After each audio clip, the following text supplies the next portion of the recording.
Assalamualaikum warahmatullahi wabarakatuh dan salam sejahtera. Okey, pada video kali ini kita teruskan lagi untuk penerangan perniagaan kertas 3 SPM 2021. Okey, pada kali ini kita akan fokus kepada rancangan pemasaran.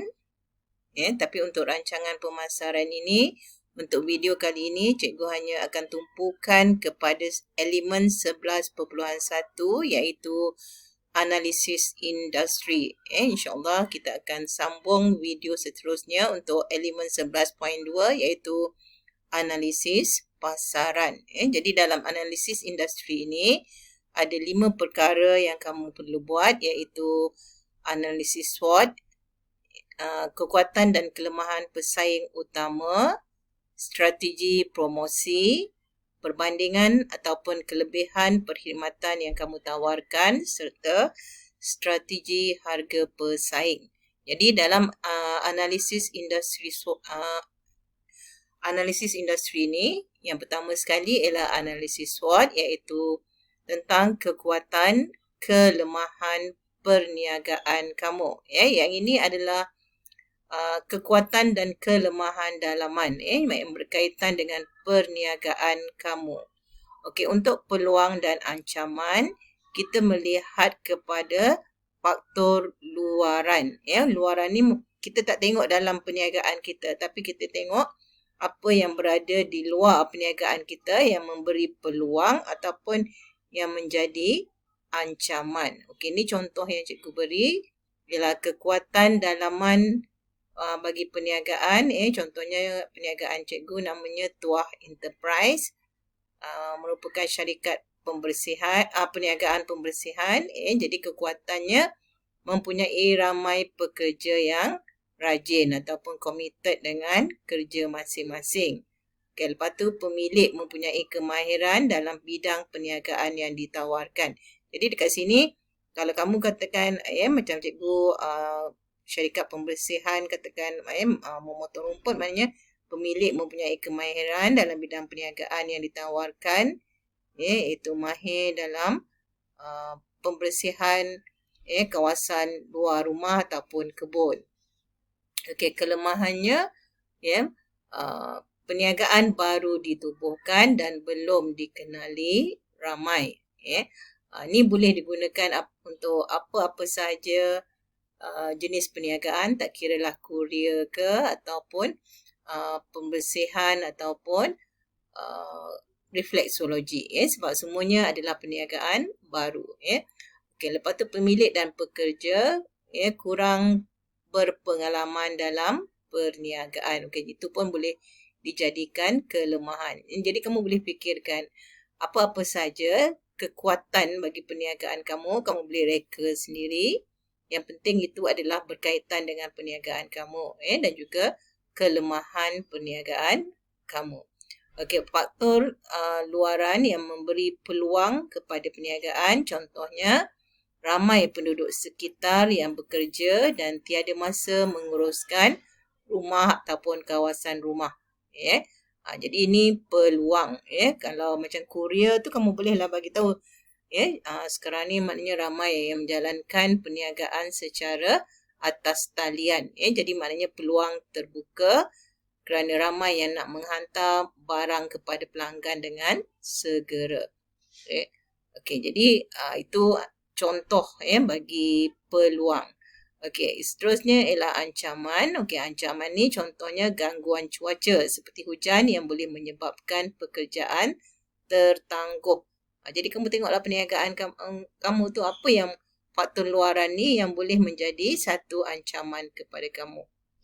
Kalau pesaing terlalu ramai pun boleh menjadi satu ancaman. Ancaman ni maknanya apa perkara di luar yang boleh menyebabkan perniagaan kamu tidak dapat maju ataupun tidak boleh berkembang. Jadi ancaman ini perlu diatasi. Peluang ni perlu kita ambil. Okey, seterusnya yang perkara kedua tentang elemen yang pertama iaitu analisis industri ni, iaitu kekuatan dan kelemahan pesaing. Okey, kekuatan dan kelemahan pesaing ni, okey, sebelum tu cikgu nak bagi tahu untuk analisis SWOT ni sekurang-kurangnya okey, cukuplah satu. Kamu buat kekuatan, kelemahan, peluang dan juga ancaman. Okey, sekurang-kurangnya kamu tahu okey apa dia analisis SWOT. Okey, untuk kekuatan dan kelemahan pesaing ni, okey, sekurang-kurangnya kamu mesti ada satu pesaing dan juga satu kekuatan dan juga satu kelemahan. Tapi bila diminta satu tu sekurang-kurangnya kamu buatlah dua supaya bila ada salah yang satu tu maknanya ada satu lagi boleh menjadi backup untuk kamu bagi mendapat markah yang baik. Okey, contohnya kat sini cikgu buat pesaing perniagaan cikgu tadi, Tuah Enterprise ialah Jebat Miku Enterprise.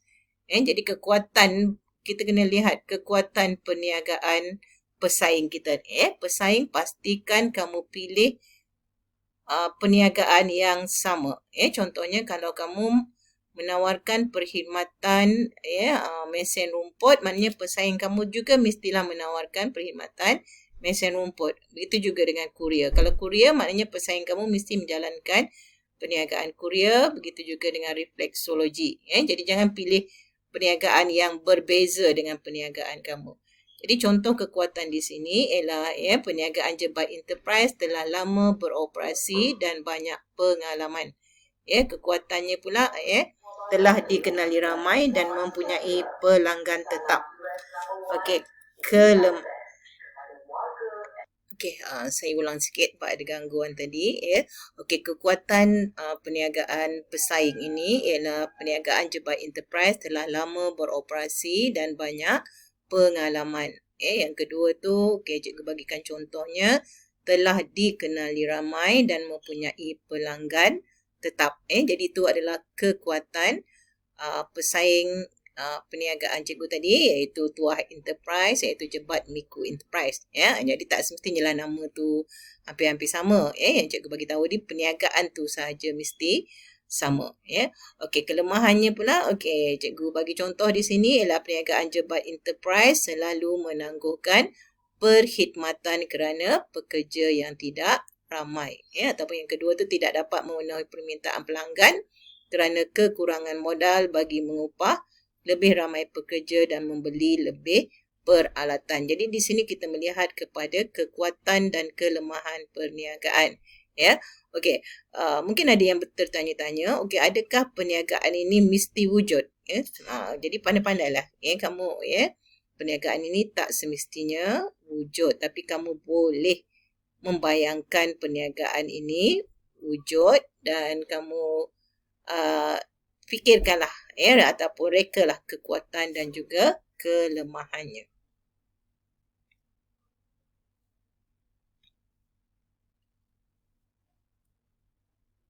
Okey, tu perkara kedua dalam industri, dalam analisis industri.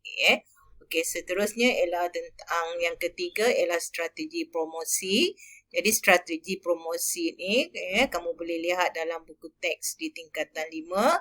Apakah strategi promosi yang kita boleh pilih untuk memastikan maklumat tentang perniagaan kita ini sampai kepada pengetahuan bakal-bakal pengguna kita. Jadi cikgu bagi contoh kat sini ialah yang cikgu pilih ialah pengiklanan. Iaitu pengiklanan yang pertama tu iaitu menyebarkan maklumat menggunakan medium atas talian ataupun media sosial seperti Facebook, WhatsApp dan juga TikTok. Sebab aplikasi ni ramai penggunanya.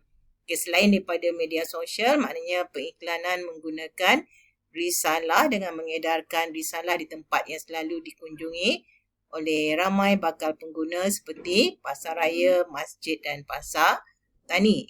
Jangan gunakan sekolah pula sebab sekolah ni bukanlah kita punya bakal klien kita ataupun bukan sasaran pasaran kita.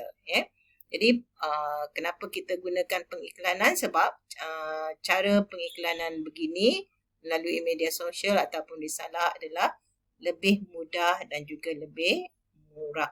Selain daripada pengiklanan, okey, kamu boleh juga pilih promosi jualan, iaitu menawarkan diskaun ataupun potongan harga kepada pelanggan yang membuat langganan tetap. Contohnya kalau kurier ada pelanggan tetap, maknanya dia memang hantar barang menggunakan perniagaan kita, ataupun syarikat pembersihan refleksologi ke, dia ada pelanggan yang macam okey, setiap bulan okey dia minta kita bersihkan rumah dia, ataupun setiap minggu dia minta kita urut kaki. Jadi maknanya kita bagi harga yang special ataupun potongan harga kepada mereka. Jadi potongan harga ni maknanya itu kita dah buat promosi jualan.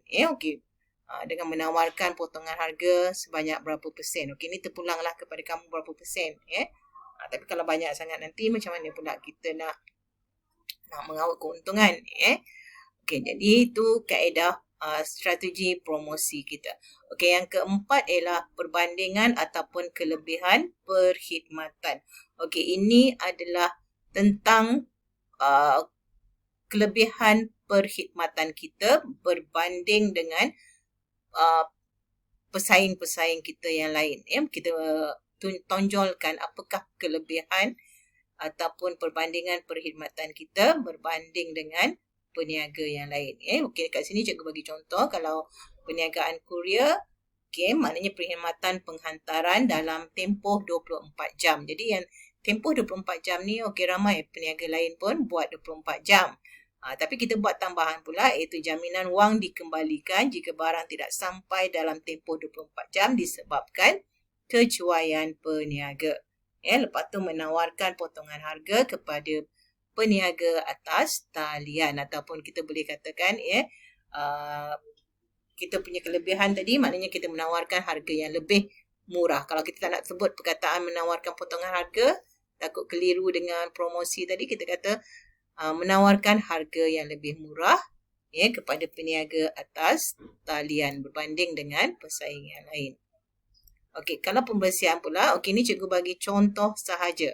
Jadi kamu kena fikirkan sendiri, apakah kelebihan perkhidmatan yang kamu tawarkan berbanding dengan peniaga lain.